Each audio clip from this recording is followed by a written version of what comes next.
What's going on, everyone? It's Joe with the week 4, that number is wrong, team builder for the NPBA Season 3.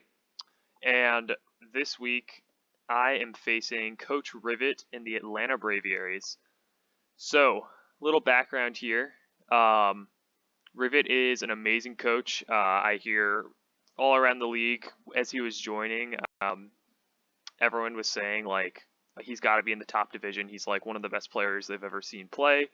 At least in this league, and so far that's held true. He is having a 3-0 record with a really good differential. I don't know exactly what the differential is, I forgot, but it's like he's winning his games like 4-0 or better.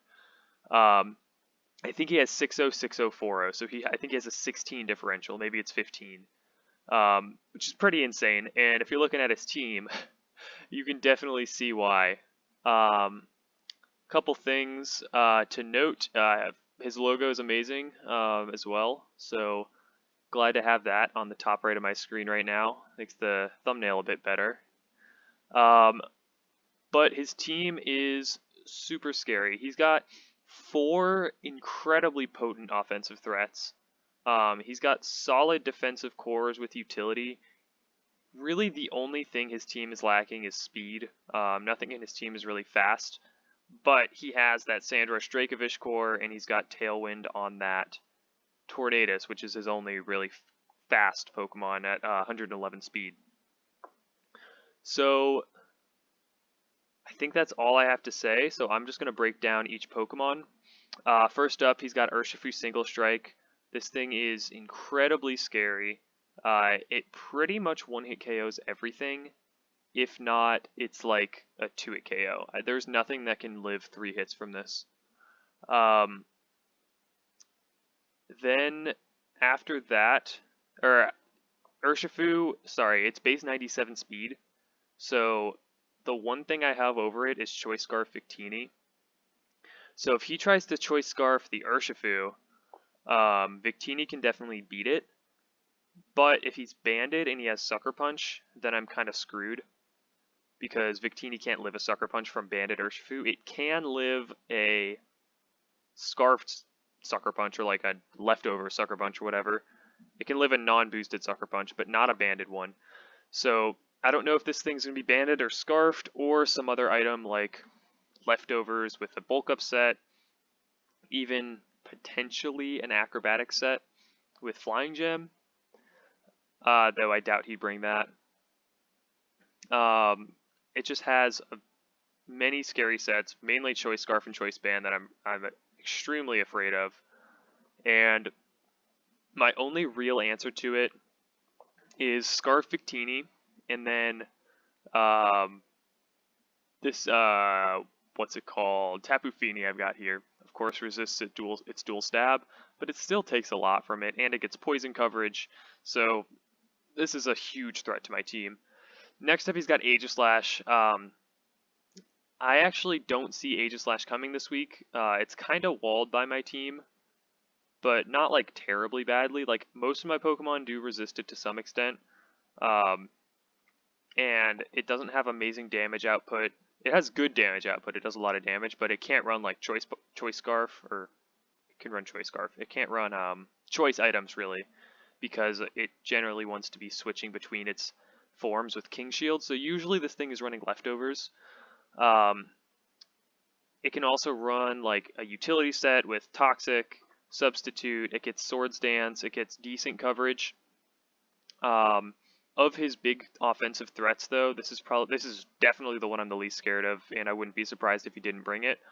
That said, if he does, we've got Garchomp, we've got Victini, I've got Flamethrower on Celesteela and Manectric. I got coverage all around. Dark moves from Drapion, so I really don't think this is going to come this week. Next up, he's got Tapu Lele. Tapu Lele is kind of... so I've been running calculations, obviously. I've done a lot of prep for this match, probably more prep than I've ever done for any match ever. I've spent probably hours on, like 4 or 5 hours total thinking about this match, doing calculations sort of throughout the day. And Tapu Lele is pretty much as strong as Urshifu. It's pretty much the specially attacking Urshifu.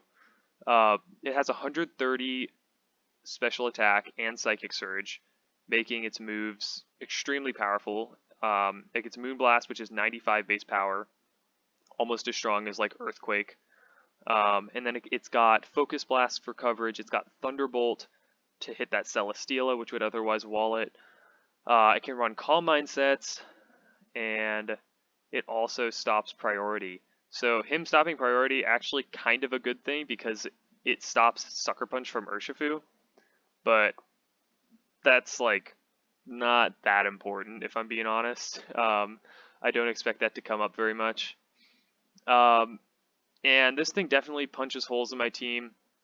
Again, if it specs, it kills everything in 2 hits basically. If it's scarfed, I'm hoping it's scarfed and not specs, because if it's scarfed, then Victini just straight up beats it because it doesn't have any way to beat Victini. That's why I'm a little less scared of the Lele than the Urshifu. If you can't tell, Victini is extremely important in this match.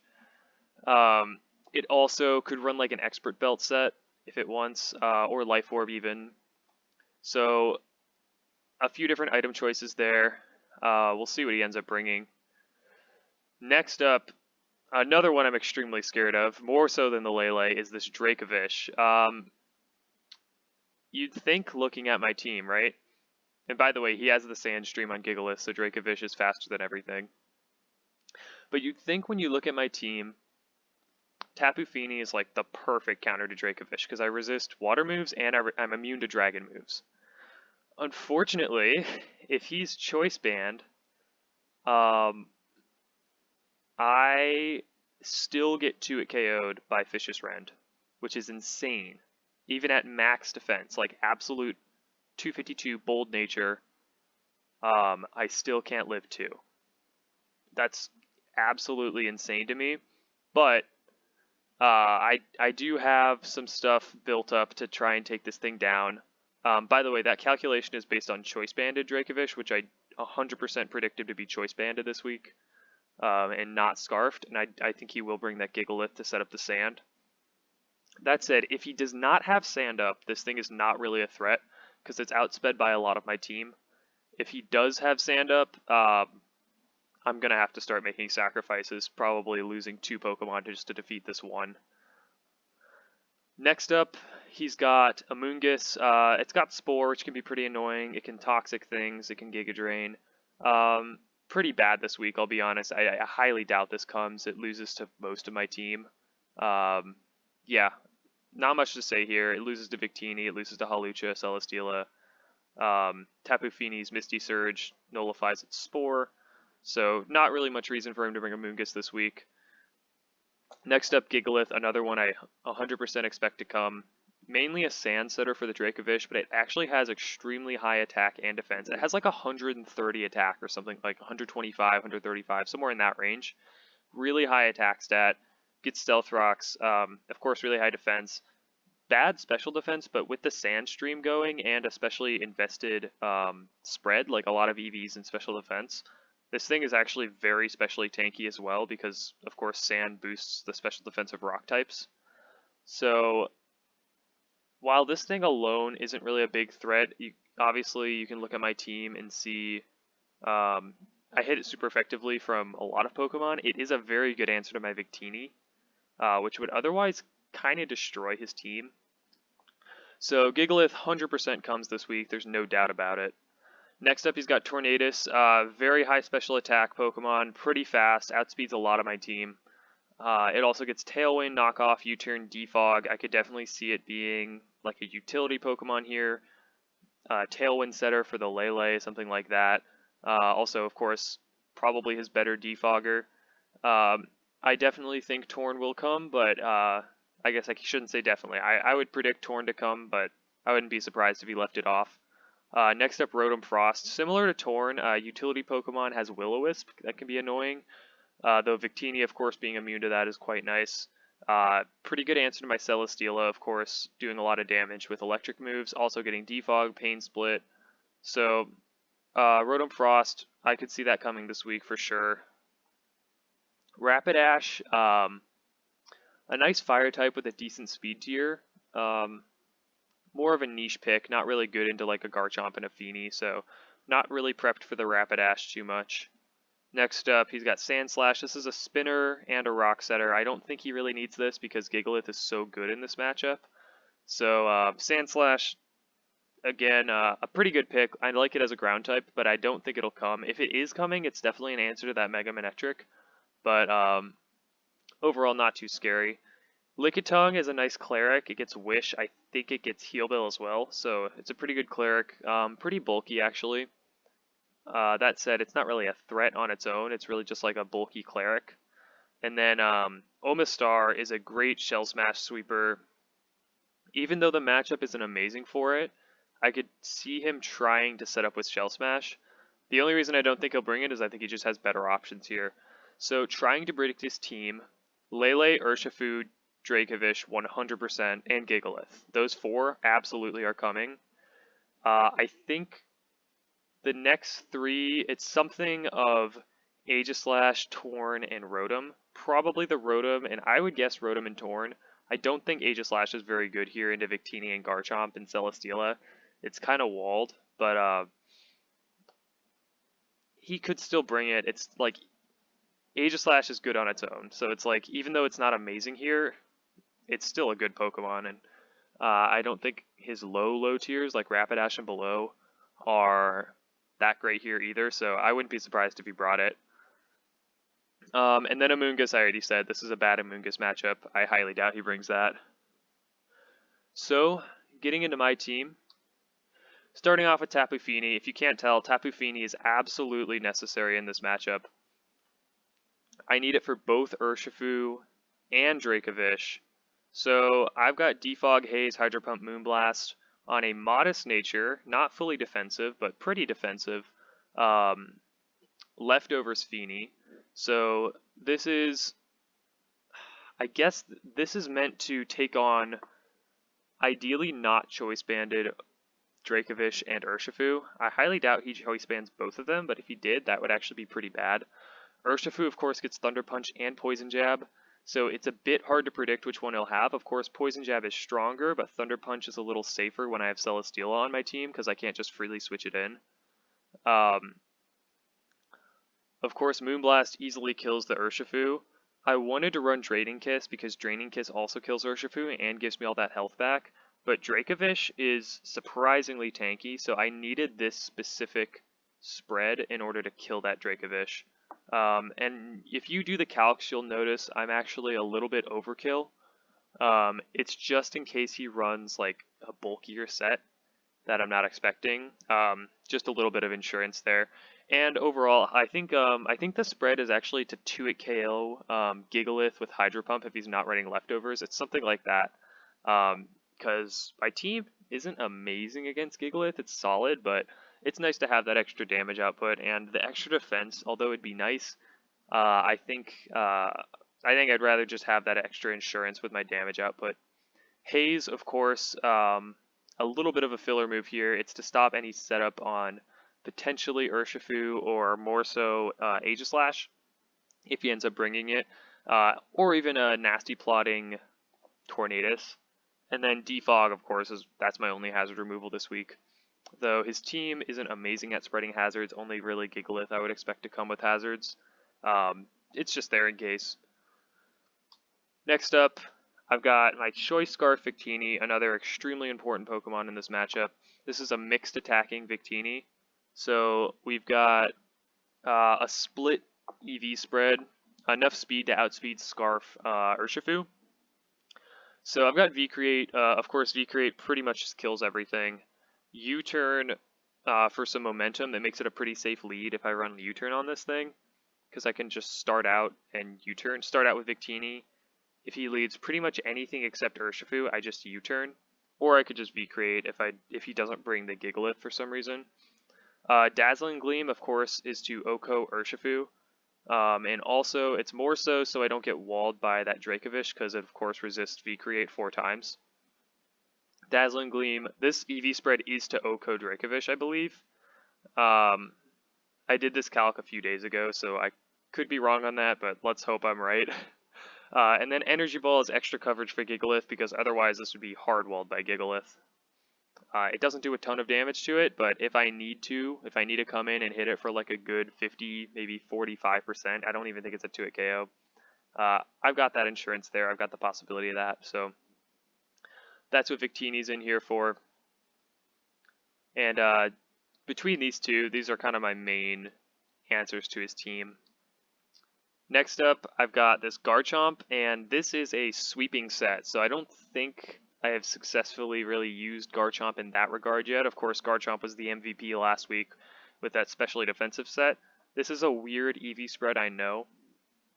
It's max HP just for as much bulk as possible. It's got some defense. Don't ask me what it's for. I forgot. I also forgot the attack spread. I know it's like neither of them are for guaranteed calcs. It's so I get like a very high chance to 2-hit KO Urshifu, but not guaranteed. And then the defense is so like I'm likely to live some hit from like non-choice band Urshifu. I think I live like Ice Punch from non-choice band Urshifu with this defense spread. Could be wrong. I think that's what the point was. And then the 8 special defense I do remember is so I guaranteed live a Moonblast from Choice Scarf Lele, or like any non-boosted item Lele. I needed 8 special defense for that, so I just kind of put that in there. So this has Stealth Rock. His team is a bit weak to hazards. His 2 Defoggers are both weak to rock. Of course, they're going to be running heavy-duty boots, but it's nice to get some chip here because it turns a lot of my potential 2-hit KOs into guaranteed 2-hit KOs. Urshifu is super physically bulky, so being able to get chip on that is pretty nice. Lele is very specially bulky, so same thing there. And then Dracovish is actually just bulky all around. So I have a lot of things here that like they usually 2-hit KO. It's like a 60% to 2-hit KO, 70%, something like that. But having that Stealth Rock chip is going to be really helpful.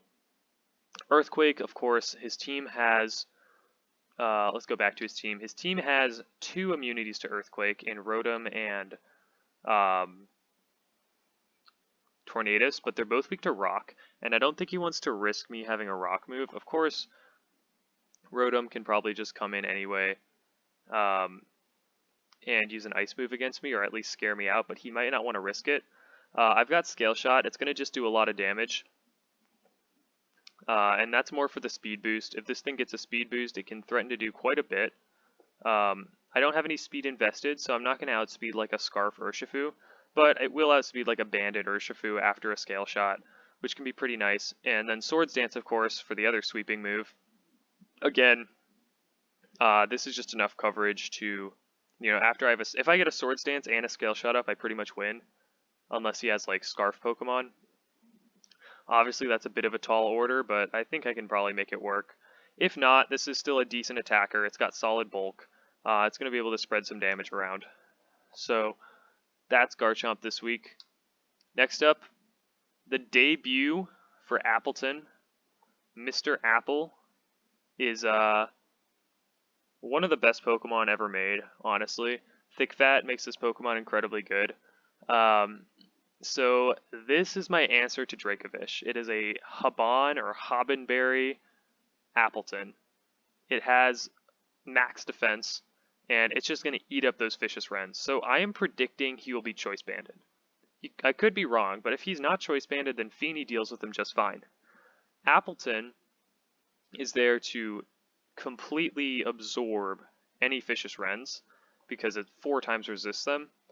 And then the Habanberry means if he's running, there's a few uses for it. If he's running Outrage, Outrage is super risky when I have a Fairy type, and I'm obviously bringing Feeny, so I don't think he'll bring Outrage.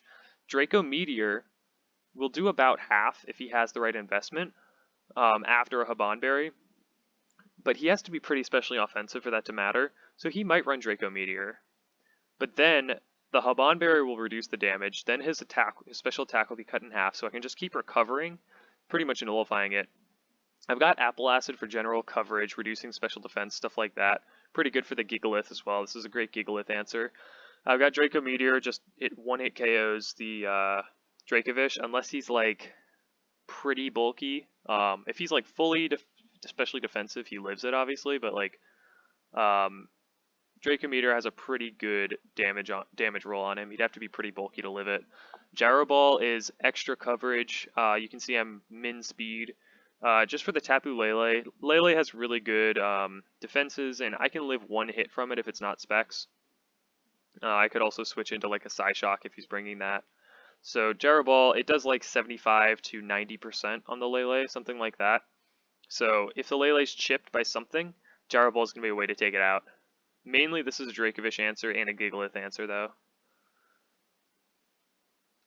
Next up, I got Choice Spec Celesteela. This is kind of my main quote-unquote nuclear option in this team. This is just big damage output. Choice Spec Celesteela can actually, it can KO most of his team in one hit.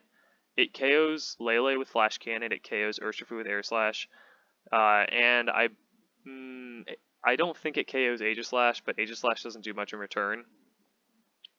Of course, it doesn't do as much as I'd like to Dracovish, but I can at least do a good amount with Air Slash before obviously going down, if he wants to like switch it in for some reason. It's also very good against the Gigalith. I think if he's like max special defense, which I predict he will be, Flash Cannon won't do as much, but it will still be a 2-hit KO, which is pretty nice.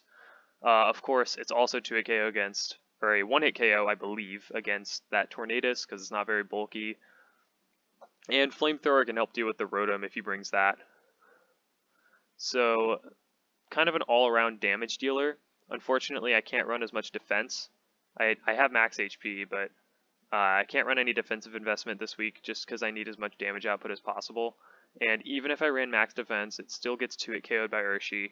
If I ran max special defense, Thunderbolt on Lele with Specs still kills it in 2 hits. So, not much reason to run any of those. I figured I just send it out and click buttons and kill stuff. Giga Drain is just in case he brings Omastar, because Omastar is like potentially scary this week. I don't think it's really that scary, but just kind of random health if I want to use it. You know, it's the last move didn't matter too much. It's really the first 3. Anyway, brings us to our last Pokemon this week, which I think is actually going to be kind of under the radar, but a very good pick this week. Mega Manectric with Lightning Rod. I'm running enough speed to outspeed Tornadus, I believe. As much special attack as possible and a fair bit of bulk. The bulk actually does matter. It helps with some Lele calcs, I think. So this thing is going to be able to freely Volt Switch around because he's almost certainly not bringing Sandslash. And he then, going back to his team, sorry, it's a little awkward to do that. I might change up my graphic a bit. He has not really an electric resistance that's good this week. Of course, Sandslash is immune. He's not bringing Sandslash. He's definitely not bringing Amoonguss. And if he does, like Amoonguss and Rotom Frost, his only resistances, they're both weak to fire. And of course, I have Flamethrower. Flamethrower also helps out with Aegislash. It's a 2-hit KO on that. Thunderbolt, just extra damage because Volts, you don't always want to have Volt switch out. Sometimes you want to stay in. And then Thunderwave is specifically for the Dracovish. If I can paralyze that thing, it just becomes less of a threat. So I'm thinking I may actually lead with this thing. I've got a few options for leads. It's either going to be Mega Manectric, Garchomp, or Victini. Depends a bit on what he brings and what I'm feeling. You may have seen that. I added a slide at the end so I wouldn't abruptly stop my video because my recording stops when I end the slideshow. I don't know why the recording does that. But I added some extra slides at the end so we don't have what happened last week. Anyways, the calcs on this thing are pretty good because its special attack is really high. It's going to be able to do a lot of damage to Lele. And then Urshifu has pretty bad special defense, so getting Thunderbolts off on that is going to be pretty nice. And then, once again, Thunderwave, it's also pretty good to Thunderwave like Urshifu and really anything. The only thing this thing doesn't really want to face would be like the Gigalith, I guess, which I can just Volt Switch on, so it's not even a big deal. I used to have Toxic on this thing just for Gigalith, but I figured Thunderwave for Dracovish and the Urshifu is going to be a little bit more important than Toxic on the Gigalith. So that's the set for the Mega Manectric, which hopefully is going to be pretty useful this week. Now, going back, I'm not going to lie, this is a really hard matchup. His team is super scary. Urshifu, Lele, Vish, they're all incredibly powerful, very, very threatening, and they can 1-hit KO, if not 2-hit KO my entire team. So I tried my best to prep for those 3. I'll see if my prep was good enough. I'm really hoping Feeney can come through. It's obviously my most important member this week. And we will see. I'm thinking a little bit more. He might lead with Gigalith, in which case I should lead with Celesteela, because then I can just kill it, which would be pretty fun. Now, I'm not going to think too much about that right now. We'll see what he ends up bringing. So, yeah, I am nervous if you can't tell. But this is going to be a really fun match. I might get destroyed. I might end up pulling it out. We'll see what happens. That's all I have for you all this week. So I'll be fighting that battle later tonight. Thank you so much for watching. Bye.